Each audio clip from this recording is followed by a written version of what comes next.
లక్ష్మీ మీనన్ ఈ పేరు ప్రస్తుతం మలయాళ ఫిలిం ఇండస్ట్రీలో హాట్ టాపిక్ గా మారింది. ఒకరిని కిడ్నాప్ చేసినట్లు ఆమెపై ఆరోపణలు వినిపిస్తున్నాయి.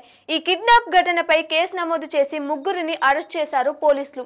ఈ కిడ్నాప్ ఘటనలో లక్ష్మీ మీనన్ పాత్ర కీలకమన్న వార్తలు సోషల్ మీడియాలో తెగ వైరల్ అవుతుంది. దీనిపై లక్ష్మీ మీనన్ స్పందించలేదు. అయితే ఈ కేసుకు ఆమెకు సంబంధం ఏంటి? ఆమెపై ఏ సెక్షన్ కింద కేసు నమోదు చేశారు? అసలు ఈ కిడ్నాప్ ఆరోపణల వెనుక ఆంతర్యం ఏంటో ఇప్పుడు తెలుసుకుందాం. తమిళ సినిమాల్లో నటించిన లక్ష్మీ మీనన్ ప్రస్తుతం మలయాళ ఇండస్ట్రీలో మంచిగా రాణిస్తోంది. 2012లో సుందర పాండ్యన్ అనే తమిళ చిత్రంలో హీరోయిన్ గా ఎంట్రీ ఇచ్చిన లక్ష్మీ మీనన్ టీవీ షోలు చేస్తూ అందరినీ ఆకట్టుకుంది.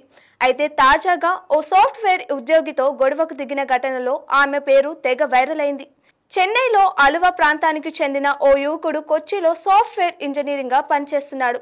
2 రోజుల క్రితం అతడు తన స్నేహితులతో కలిసి కొచ్చిలోని వెలాసిటీ పబ్ కు వెళ్లాడు. ఈ క్రమంలోనే ఐటీ ఉద్యోగికి లక్ష్మీ మీనన్ ఆమె ఫ్రెండ్స్ మిథున్, అనీష్, సోనామాల్ మధ్య వాగ్వాదం చోటు చేసుకుంది.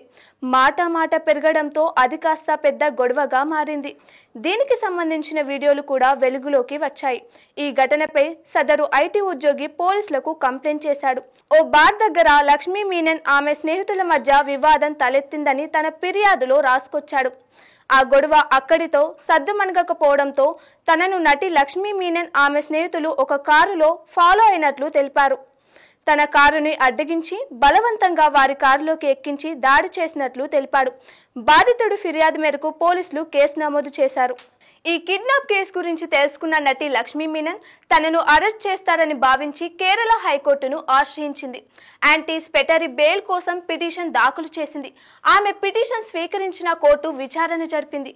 తన క్లయింట్పై తప్పుడు కేసు పెట్టారని లక్ష్మీ మీనన్ తరఫున లాయర్లు వాదించారు. ఆమెపై కుట్ర జరుగుతుందని కోర్టుకు వివరించారు. దీంతో నటి తరఫున లాయర్ల వాదనలు విన్న కేరళ హైకోర్టు సెప్టెంబర్ 17 వరకు లక్ష్మీ మీనన్ను అరెస్ట్ చేయొద్దని మధ్యంతర ఉత్తర్వులు జారీ చేసింది. దీంతో ఆమెకు కొంత ఊరట లభించినట్లు అయింది.